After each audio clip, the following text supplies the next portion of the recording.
Jika kolbu dia sudah mendapatkan cahaya, maka dia akan menghadap iqbal, menghadap kepada Allah. Barulah sah bertakbir Allahu Akbar lalu baca wajjahtu wajhiyah. Aku hadapkan wajah kolbuku kepada Allah, pencipta kolbuku, pencipta tubuhku.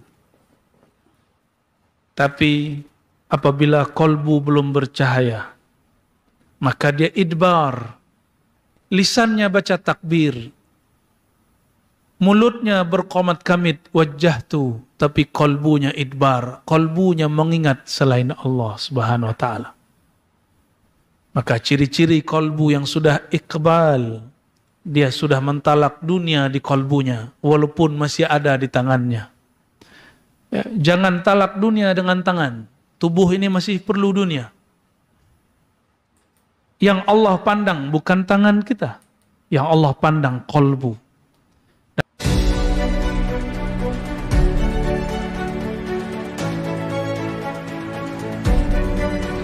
An-nuru lahul kasyaf.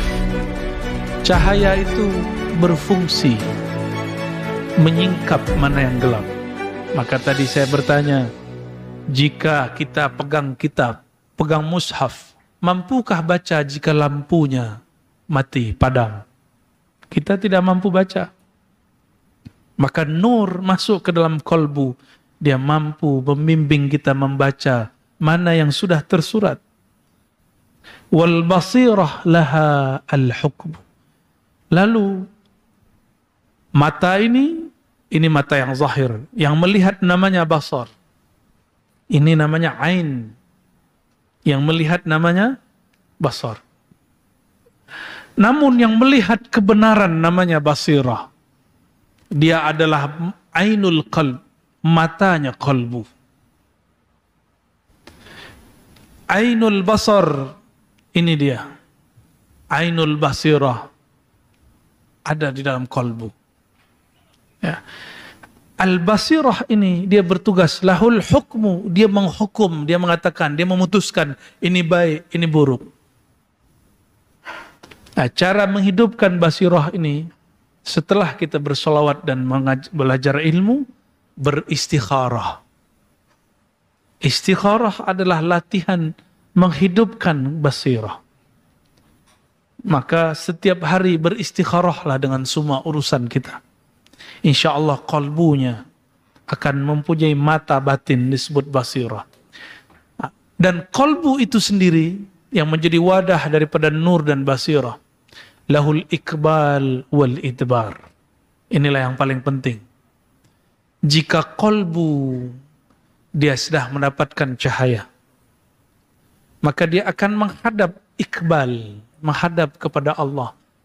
Barulah sah bertakbir Allahu Akbar lalu baca wajjahtu wajhiyah. Aku hadapkan wajah kolbuku kepada Allah, pencipta kolbuku, pencipta tubuhku. Tapi apabila kolbu belum bercahaya, maka dia idbar. Lisannya baca takbir, mulutnya berqomat kamit wajjahtu, tapi kolbunya idbar, kolbunya mengingat selain Allah Subhanahu wa taala. Maka ciri-ciri kolbu yang sudah iqbal, dia sudah mentalak dunia di kolbunya walaupun masih ada di tangannya. Ya, jangan talak dunia dengan tangan. Tubuh ini masih perlu dunia. Yang Allah pandang bukan tangan kita, yang Allah pandang kolbu. Dan Allah Maha Pecemburu. Sebentar saja ada nama selainnya di kolbu, Allah cemburu. Jangan buat Allah cemburu. Jangan buat Sayyidina Muhammad SAW cemburu. Allah ghayur, lebih cemburu, aghyar, lebih cemburu daripada seorang suami terhadap istrinya atau istri terhadap suaminya. Allah lah yang paling berhak cemburu, yang tidak boleh ada nama selainnya di dalam qalbu.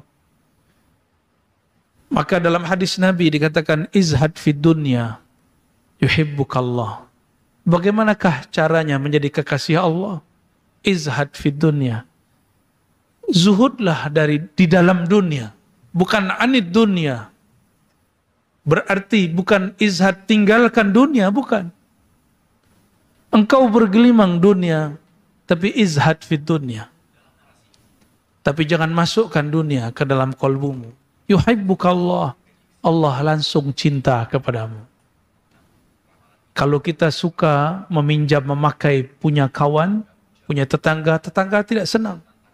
Izhad fima bi'aidin nas.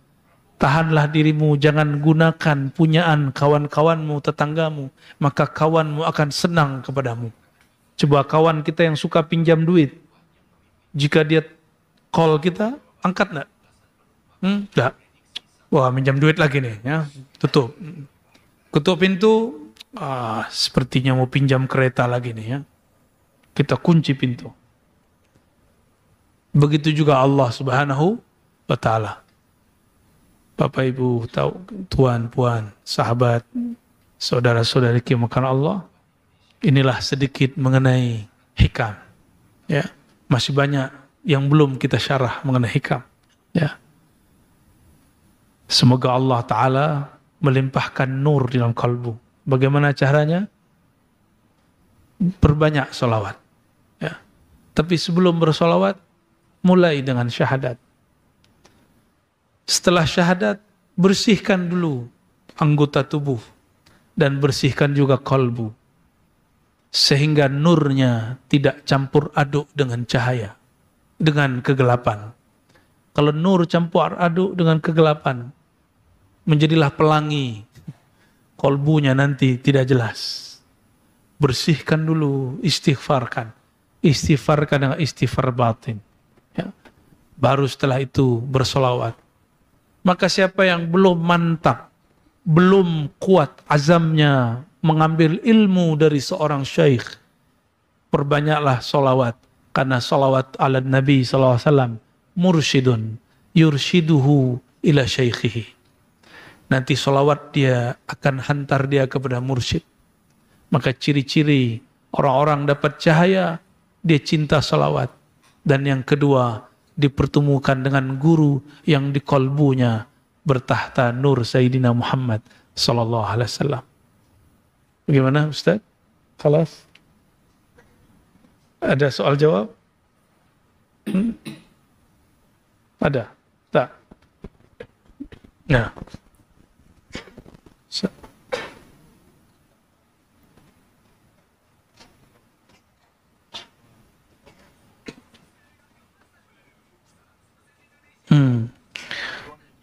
Satu dulu. Hasbi Rabbi Jallallah ma fi qalbi ghairullah. Nah. Nur Muhammad sallallahu. Ya. Tidak ada orang yang ingkar mengenai hasbi Rabbi Jallallah. Itu pertanyaannya, ya. Cukuplah dalam kolbuku hasbi Rabbi Jallallah. Ya. Cukuplah bagiku Allah, kehebatan Allah. Ma fi qalbi ghairullah. Tiadalah di kolbuku. Sebenarnya ini ada dua cara. Pertama, karena kolbu kita belum bertahta nama Allah, ini seakan dia doa. Tiada di kolbuku ya Allah kecuali nama Engkau. Benarkah kalam ini? Atau kita masih berdusta kepada Allah? Karena nama Allah belum penuh di dalam kolbu, ini jadi doa. Maka kita maknai, ya Allah, jadikan kolbuku berlimpah dengan namamu. Ma fi qalbi ghairullah. Namun ada yang mengiskal, ya, mengingkari tambahan berikutnya, Nur Muhammad sallallahu. Itu yang diingkar. Nah, itu bagian dari ilham Rabbani yang diturunkan kepada para aulia. Saudara-saudari kemakaran Allah, bid'ah menurut ahli usul fiqih, ma lam yadulla alaihi dalilun syar'i, yang tidak ada dalil syaraknya. Tidak ada dalil syaraknya. Salah satu dalil syarak apa itu? Ada masadir ahkam syar'iyyah, Quran, sunnah, ijma', qiyas. Ada yang mukhtalaf, urf, masalihul marsalah. Urf itu tradisi ulama yang dipakai masyarakat, rakyat, umat. Maslahat juga ijtihad ulama. Ijtihad zahir.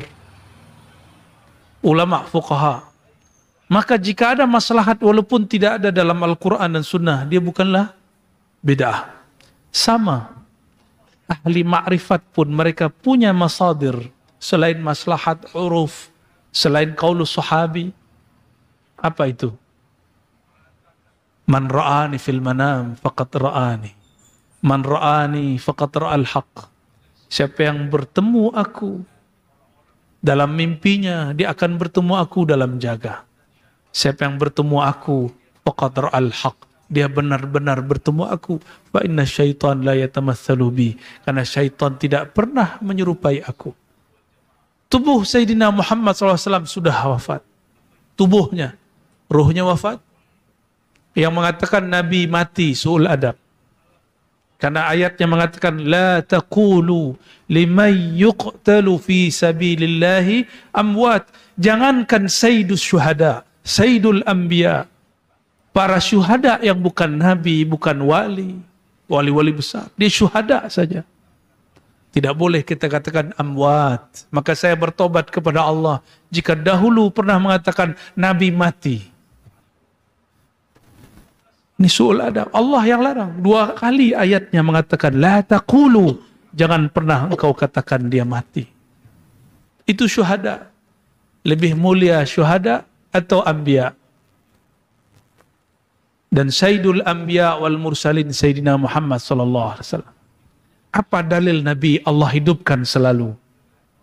Orang yang ucapkan salam kepada beliau, raddallahu alayya ruhi. Hadis sahih riwayat Imam Abu Daud dan imam-imam yang lain. Allah kembalikan ruhku. Jika ruh dikembalikan, hayat pun Allah wujudkan. Maka ahlullah al-mushtaq ila Sayyidina Rasulillah, jika dia bersolawat kepada Nabi, dia merasakan Nabi itu hayyan, yusallim alaih, yarud salam alaih. Maka jangan heran jika ada Habib Fulan, dia merasakan hadirnya Sayyidina Muhammad sallallahu alaihi wasallam. Bukan khurafat. Itulah maka kemudian muncul lafaz ini. Terbit kalam ini. Terbitnya di dalam kalbunya, dia kalamkan. Siapa yang menerbitkan kalam ini? Allah juga. Allah yang mengilhamkan kalam ini. Nur Muhammad sallallahu. Jadi kalimat-kalimat ini bukanlah bid'ah. Ya. Termasuk solawat-solawat. Tidak boleh ulama dia rangkum-rangkum sendiri. Ulama-ulama arif billah, kalbunya, ruhnya dapat ijazah secara rohani dari Rasulullah. Ada yang lewat mimpi, ada yang lewat ilham, ada yang ditegur rohani. Rasulullah mengatakan, jangan baca begitu, bacalah begini. Banyak, saya sudah banyak ketemu orang yang hari ini masih hidup. Itu bukan hanya untuk ulama terdahulu, akan berlaku sampai akhir zaman. Tapi ingat, dia hanya bab ma'rifat, bukan bab syariat. Syariat al-yawma akmaltu lakum dinakum. Syariat telah sempurna. Syariat yang sempurna, kita belum sempurna. Pemahaman orang yang membid'ahkan ini, pemahaman syariatnya belum sempurna. Syariatnya sempurna. Ya. Jadi banyak orang mengatakan ini bid'ah, bid'ah, bid'ah. Syariat sudah selesai, nubuat sudah selesai. Risal, iya, pada Nabi Muhammad. Tapi dalam fikiranmu belum selesai. Pemahamanmu tentang bid'ah belum selesai. Maka seorang wali, dia kalau menulis satu solawat, seperti Imam Syafi'i, nulis solawat yang belum pernah diajar Nabi. Ada yang berani mengatakan Imam Syafi'i ahli bid'ah. Yang tambahan beliau, Allahumma sholli ala Sayyidina Muhammad. Kullama dzakarahu dzakirun wa ghafala an dzikrihil ghafilun. Di kitab Ar-Risalah, seingat saya. Sayyidina Ali pun juga bersolawat. Ya dahiyal madhuwat. Ada kalimatnya. Sayyidina Abdullah bin Mas'ud pun bersolawat. Allahumma ja'al salawatika wa baratika ala Sayyidina Muhammad. Itu kalam dari Ibn Mas'ud. Jadi sahabat-sahabat menggubah solawat sendiri, tapi dengan ilham-ilham Rabbani. Karena ilmu ma'rifat terus diwariskan kepada para aulia, para ulama, tapi ilmu syariat sudah terhenti pada Sayyidina Muhammad SAW. Ya, dalilnya apa? Al ulama warasatul anbiya, mengalir terus, mengalir terus, mengalir terus. Wa may yattaqillah, siapa yang takwa kepada Allah, maka Allah langsung ajar dia. Yu'allimullah, Allah langsung ajar dia. Tapi takwa itu ada mursyid juga yang mengajarkan.